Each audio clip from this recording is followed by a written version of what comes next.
Welcome to the Leadership in Law podcast with host Marilyn Jenkins.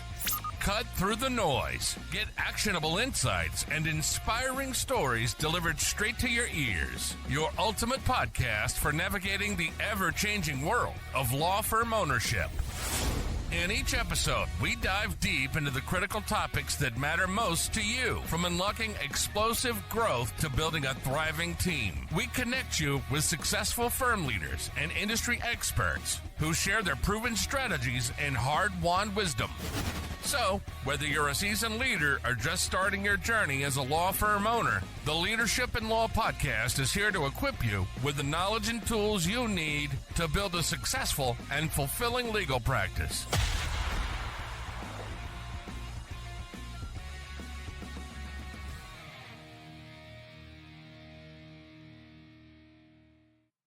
Welcome to another episode of the Leadership in Law podcast. I'm your host, Marilyn Jenkins. Please join me for Darshan Kulkarni to the show today. Darshan is a Philadelphia-based attorney focused on the legal, regulatory, and compliance issues facing pharmaceutical, biotech, and medical device companies. Through the Kulkarni law firm, he helps companies navigate FDA regulations, clinical research, advertising compliance, and mergers and acquisitions. Beyond his legal practice, he's the host of the Darshan Talks podcast, where he has done more than 800 interviews with leaders in life sciences, healthcare, and compliance. Darshan also teaches FDA law and policy at Drexel University and is an active leader within the American Bar Association. I'm excited to have you here, Darshan. Welcome.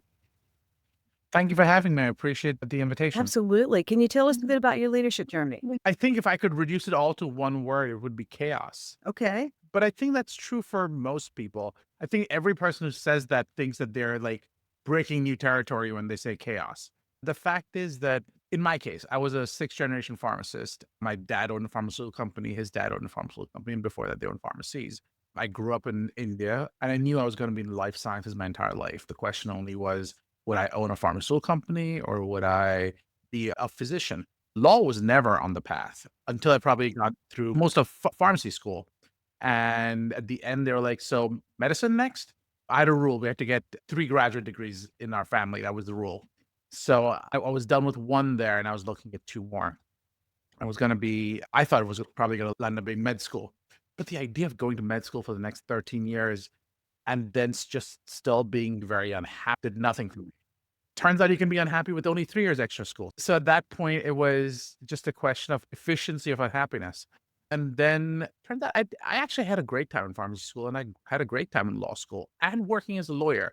Most people talk about how much they hate their jobs. I don't remember hating my jobs ever. I love that. I think I mostly remember being tired, but that's from overworking. And I'm probably close to burnt out, not because I don't love my job and don't love what I do. I absolutely love what I do.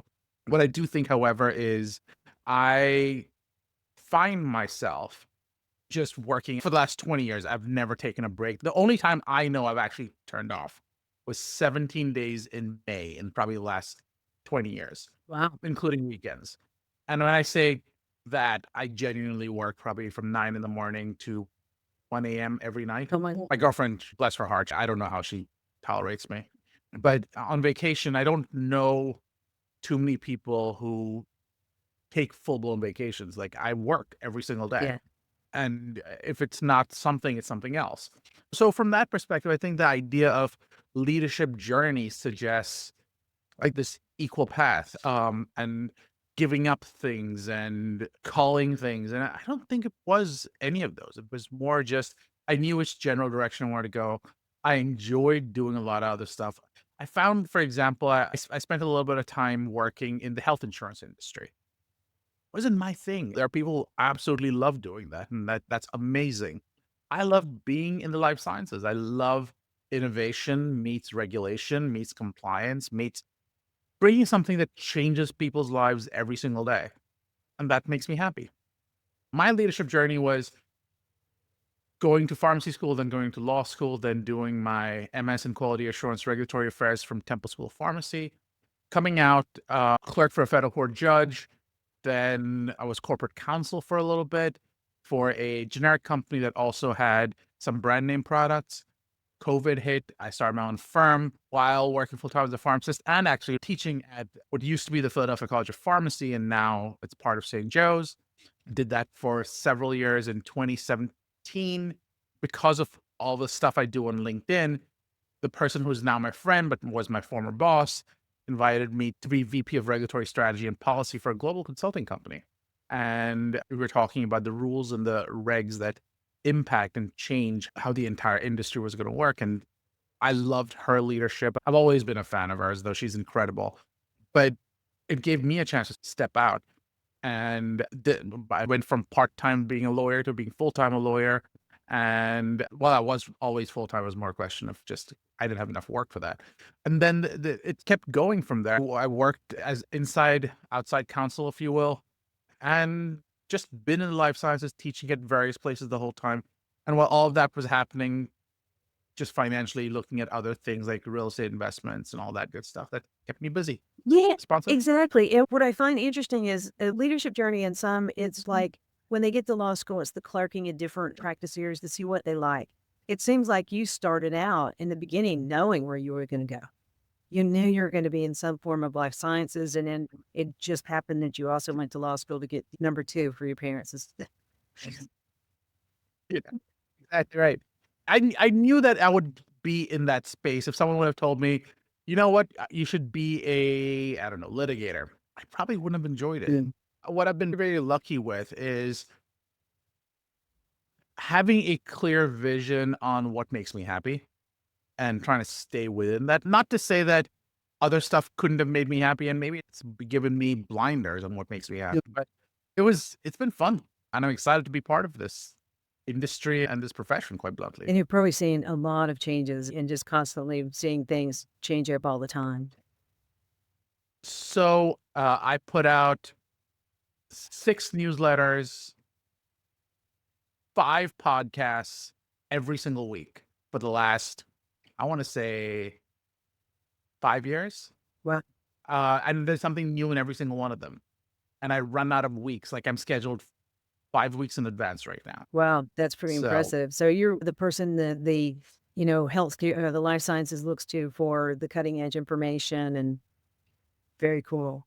Now, you talk a lot about compliance, and what's changed to make compliance very central in pharma and biotech M&A? So a few different things have changed. I remember probably around 2012, 2013 or so, I was walking the floors of this exhibition hall, and I was talking to some people and going, the lawyers are looking and compliance is going to be big. And the guy literally shooed me away going, you don't know what you're talking about. Since then, there were multi-billion-dollar penalties. Compliance has gone from being the people who sit in the back of the room who no one knows exist, but to basically help, not just helping, but causing boardroom decisions. The DOJ has been in full force. The OIG has been in full force.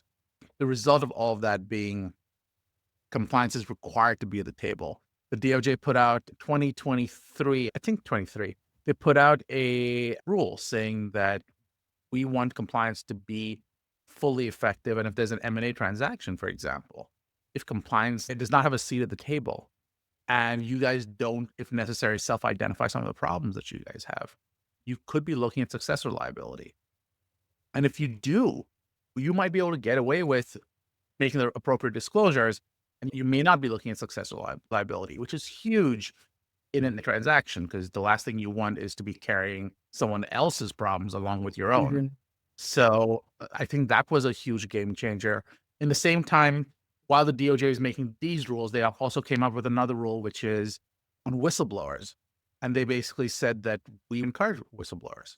They also said that if you have employees and they aren't performing compliantly, we want you to name, shame, and blame them.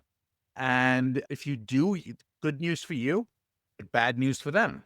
And there are these ramifications that come onto the employment agreements where essentially it comes out and says that their bonuses need to be affected. Their salaries need to be affected if they're non-compliant. And what does non-compliance really mean? Non-compliance means not following the rules, bribing people when they shouldn't be, or not having appropriate controls in place. They kind of become a lot more active in the life sciences There are special healthcare fraud units that are out there.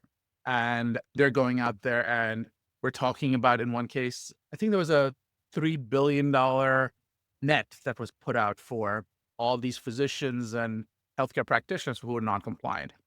Pharma companies have paid multi-billion-dollar penalties going back a decade. So that's one element. The DOJ got busy.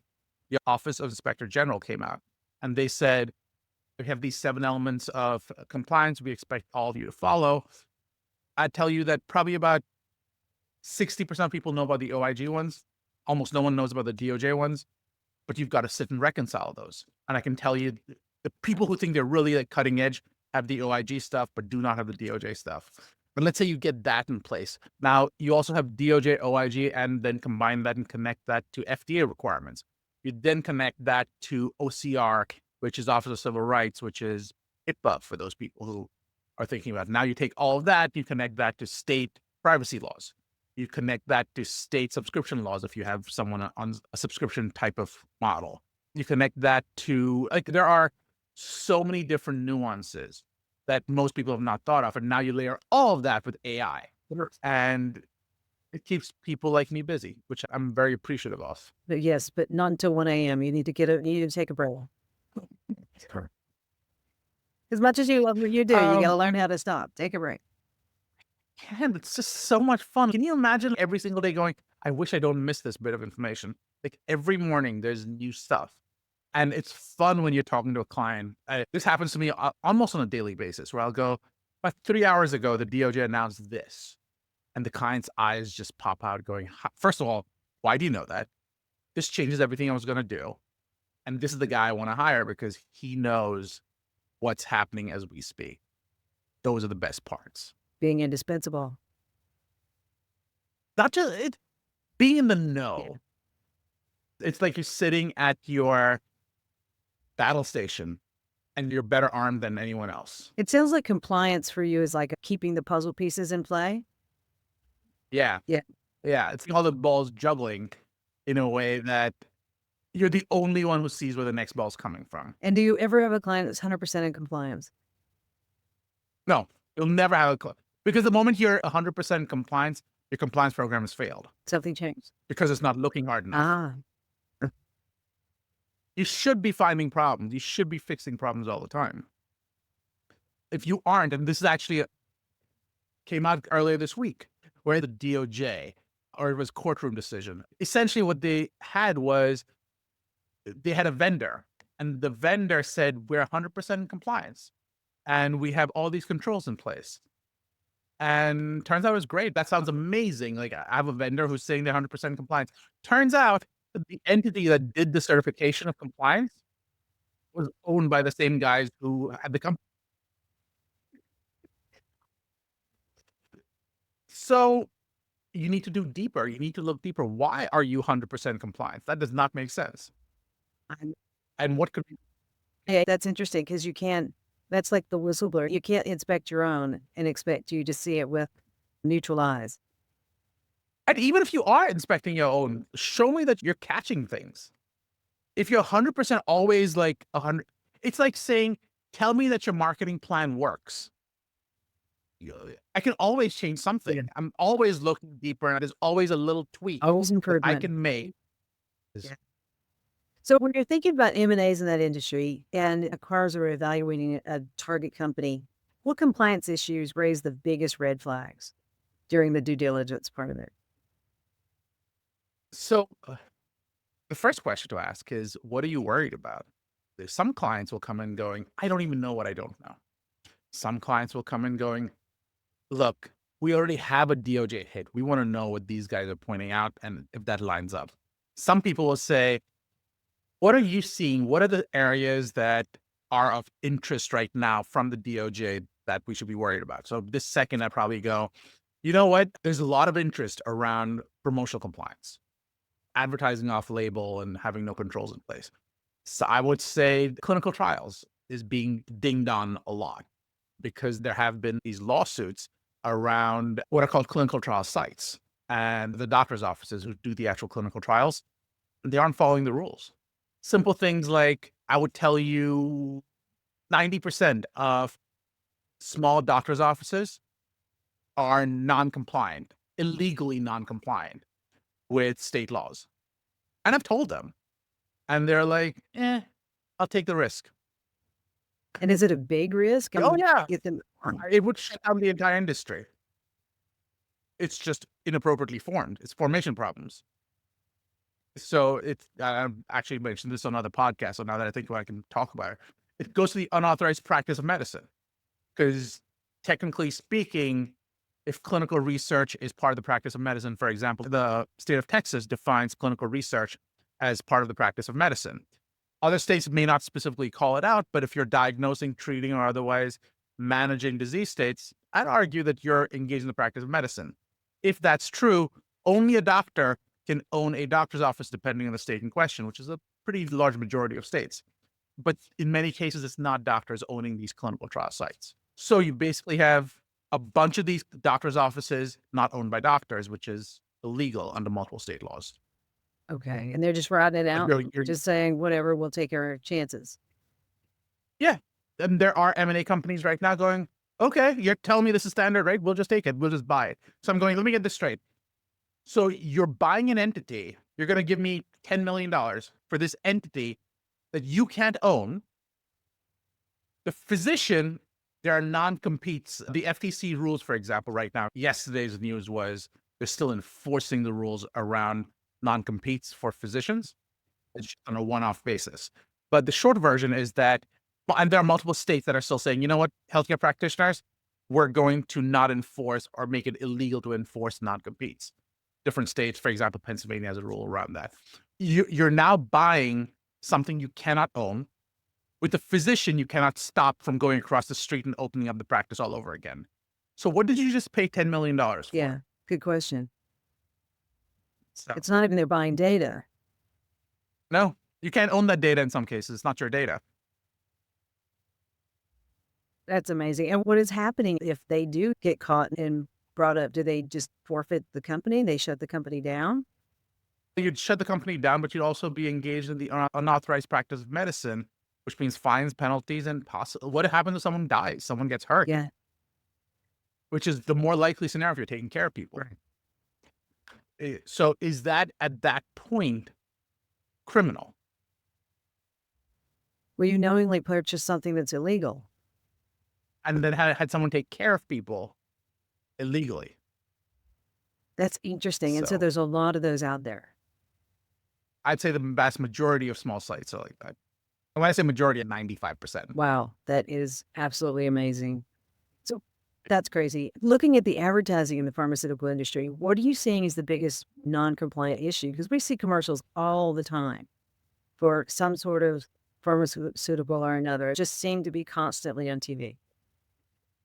The ads on TV are usually not the problem. The ads on TV, you usually go through what's called an MLR board, a medical legal regulatory review board. The idea is that you've got a doctor, a lawyer, and someone who's with a regulatory background looking at these things going, you know what, okay to do or not okay to do. So you've got those vetted.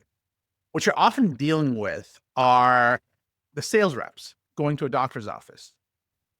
And now sales reps been trained. The quintessential sales rep we think about is often this really pretty blonde who is, I don't know, 25, 26, 30 years old. She goes into the doctor's office. The doctor is, I want to talk to her. And that's all you're looking for. You're looking for that 30-second opening where he'll talk to her. Now, she's been trained. She thinks that she knows everything. The doctor asks this really technical question about the drug, and she doesn't know what she doesn't know. So she answers that question, except the drug was not approved for that indication. She doesn't know that the drug was not approved, but she doesn't want to look stupid in front of someone. She's making a best guess based on the gaps she's filling in, et cetera, et cetera, et cetera. You're now getting into off-label marketing. Now, off-label marketing is inherently problematic, and that's where the multi-billion-dollar fines came from.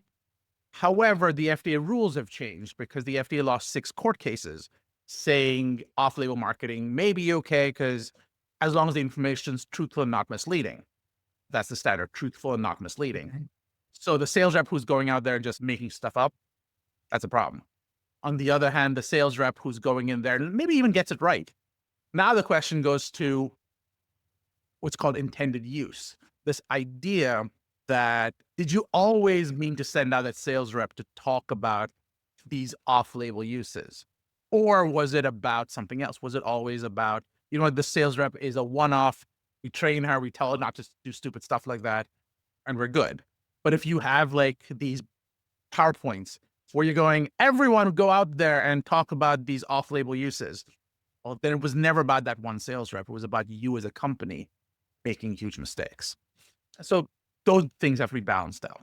And the FDA has to balance shutting down free speech. So it goes into a constitution. Yeah. So shutting down free speech against allowing for preventing inaccurate information from coming out there. So what kind of controls should you have in place to make sure that happens appropriately? That's what compliance, that's what legal is there for.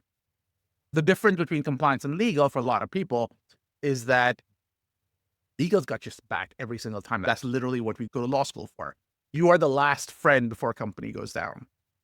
I think that's such a wonderful concept. The idea that you could be a horrible person, I'm still going to get your back. Yeah. That sounds like and that's not to say that you're forgiven or that it's to say that, look, everyone needs an advocate for them. I think that's as a concept, that's wonderful. And so lawyers are inherently as taught to look out for the needs of our client and advocate zealously. On the other hand, compliance has the role of going, no, that's not the point here.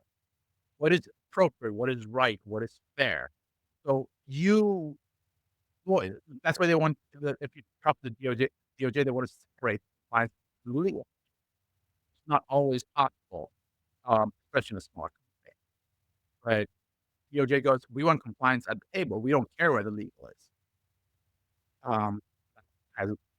Well, interesting. So now we're seeing a whole lot of AI in everything. So looking ahead, how do you see AI and digital health and decentralized trials changing the compliance expectations and the M&A risk? See, I think AI raises all kinds of questions. So in the clinical trials world, I'm just going to pull one out. There's been a situation where you have these software vendors who are going, you know what, I'm going to go to a doctor's office, and you doctors are getting these what are called informed consent forms. If you're going to do clinical trials, or you're going to do any kind of medical procedure, I don't know if you've had one done for you, but the doctor comes in and goes, here's this 40-page document that tells you everything we're going to do to you. You've got about 30 seconds to sign this, and we're just going to start like opening up and chopping up your body. That's an exaggeration, but that's what that feels like. I am probably not mentally all there. I'm about to walk into surgery and you're going, here's a 40-page document, sign this. I'm like, how is that going to work? Can I truly give you consent? And can that consent truly be informed? So that's the concept. The problem is that you land up in a scenario where you sign this documentation, you find out that you never got consent. And if you did get consent, you got consent for that one procedure. You never got consent to take that data and then sell it. So there's a lot of data out there where companies want to build on the pre-existing data, build on patient data, only to find out that it's illegal to get that information. And they're saying, don't worry about it. Just put it up there anyways. We'll make it simple so that we can get consent from patients. They can then learn from the information, but it's not your information. It's the patient's information. You as a doctor's office don't have the right to give that information to someone else, but it'll make my job easier. It'll help the next set of patients. And those are valid thoughts, but still not my data. I don't get to have a say in that. So from a consent standpoint, from a privacy standpoint, you've got concerns. You then add on, so if you're buying a health tech company, for example, what is the source of data? Do you have personal health information in the stuff you're buying? Because there have been multi-billion-dollar settlements with Anthropic and ChatGPT involving, for example, I think the New York Times. So you've got privacy issues, you've got intellectual property issues, you've got bias issues, which we all know about. We also have hallucination problems. What controls do you have in place to catch all of this? So you're now using this to inform whether you're going to buy a doctor's office, whether you're going to buy a health tech software company, or whether you're going to buy a pharmaceutical company. Who owns the data on which you're placing a lot of value? Turns out you may not own that data. And once you put it up to ChatGPT, it's potentially in the public domain. It was mean, never public domain. yeah, but it's potentially because once you put something there, I remember the discussion with authors that were using ChatGPT to help improve their book or whatever. Come to find out, now Right. your book is part of the LLM. So Right. plagiarism is now part of your life. Right. And those are the questions you need to figure out. There's a whole discussion. So there's something called clinical trial transparency. And what that means is you take patient data and we want everyone to benefit. That's the entire reason a lot of patients participate in these studies. They're not in there because they want to help pharma company ABC. They're in there because they want to help other patients. The European Union basically came out and said, we want the information you have on patients, we want that information to be disclosed. These AI companies are saying, if the information is out there, we can have it. And I'd argue, just because the information is out there does not mean you can have it. It just means that it has to be disclosed under regulatory rules. Doesn't mean you get to play with that information. That was never part of that implicit agreement. So which one is it? Is it for public use, or is it purely a regulatory disclosure? And if you're the AI company that's building off it, is that your data to build off of? Or are you going to get sued? So it gets into all kinds of other issues. Interesting to see how that comes down, because I don't think there's a way, unless you do a private project in, say, Claude or ChatGPT, for that to actually stay yours. Isn't there a new setting or something recently that I don't want to provide data? I think that happened not too long ago. And is that true?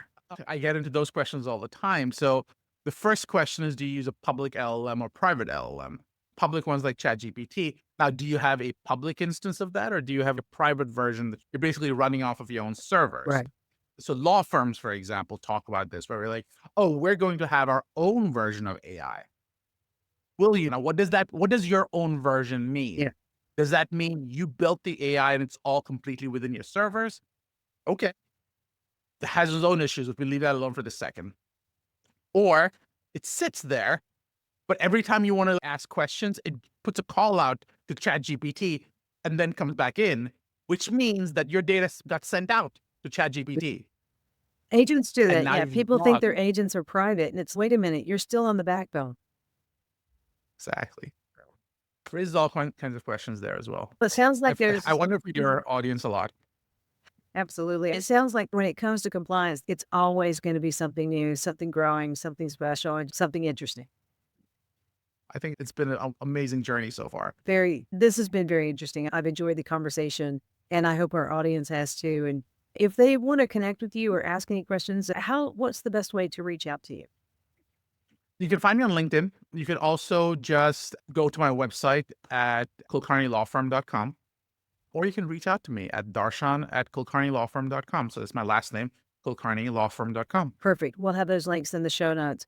This has been very interesting. I really appreciate your time today. So thank you so much, Darshan, for being here with us. Thank you for allowing me to be part of this. Thanks for joining me today for this episode. As we wrap up, I'd love for you to do two things. First, subscribe to this podcast so you don't miss an episode. And if you find value here, I'd love it if you would rate it and review it. That really does make a difference in helping other people to discover this podcast. Second, you can connect with me on LinkedIn to keep up with what I'm currently learning and thinking about. And if you're ready to take the next step with a digital strategist to help you grow your law firm, I'd be honored to help you. Just go to lawmarketingzone.com to book a call with me. Stay tuned for our next episode next week.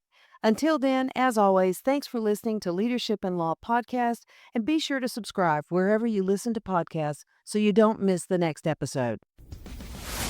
Thanks for joining us on another episode of the Leadership in Law Podcast. Remember, you're not alone on this journey. There's a whole community of law firm owners out there facing similar challenges and striving for the same success. Head over to our website at lawmarketingzone.com. From there, connect with other listeners, access valuable resources, and stay up to date on the latest episodes. Don't forget to subscribe and leave us a review on your favorite podcast platform. Until next time, keep leading with vision and keep growing your firm.